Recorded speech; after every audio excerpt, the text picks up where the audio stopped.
حضرت جابر بن عبداللہ رضی اللہ عنہ فرماتے ہیں، ہم لوگ ایک جگہ اکٹھے ہو کر بیٹھے تھے۔ ہمارے پاس رسول اللہ صلی اللہ علیہ وآلہ وسلم تشریف لائے اور فرمایا، اے مسلمانوں، اللہ سے ڈرو اور صلہ رحمی کرو، کیونکہ اس عمل کا ثواب جلدی قبول ہوتا ہے۔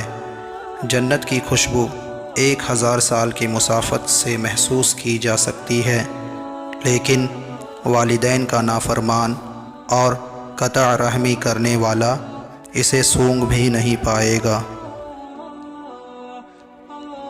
حضرت ابو ہریرہ رضی اللہ عنہ سے روایت ہے کہ ایک شخص نے حضور صلی اللہ علیہ وآلہ وسلم سے دریافت کیا کہ رشتہ داروں میں سے میرے حسن سلوک کا سب سے زیادہ مستحق کون ہے؟ اس کے جواب میں حضور صلی اللہ علیہ وآلہ وسلم نے ارشاد فرمایا، تمہاری والدہ حسن سلوک کی زیادہ مستحق ہے۔ سائل نے پھر پوچھا، پھر کون ہے؟ آپ صلی اللہ علیہ وآلہ وسلم نے فرمایا، تمہاری والدہ۔ سوال کرنے والے نے عرض کیا، پھر کون؟ آپ صلی اللہ علیہ وآلہ وسلم نے فرمایا، تمہاری والدہ۔ چوتھی مرتبہ سوال کرنے پر حضور صلی اللہ علیہ وآلہ وسلم نے جواب میں فرمایا، تمہارا باپ۔ ماں کیا ہے؟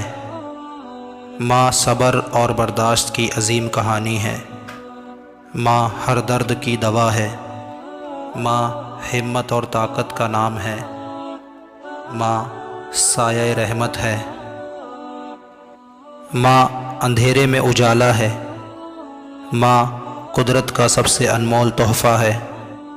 ماں کی دعا جنت کی ہوا ہے۔ ماں سراپائے شفقت ہے۔ باپ کیا ہے؟ باپ جنت کا اعلیٰ دروازہ ہے۔ باپ اولاد کے لیے سرپرست اعلیٰ ہے۔ باپ اولاد کی ہر مشکل کام میں مدد کرتا ہے۔ باپ اللہ کی رحمت کا سایہ ہے۔ باپ اللہ کی خوشنودی کا ذریعہ ہے۔ باپ اللہ کی صفت ربوبیت کا مظہر ہے۔ باپ دنیا میں اولاد کے لیے بہترین رسائی اور سہارا ہے۔ باپ سورج کی مانند ہے۔ سورج گرم تو ہوتا ہے، مگر روشنی نہ دے تو اندھیرا چھا جاتا ہے۔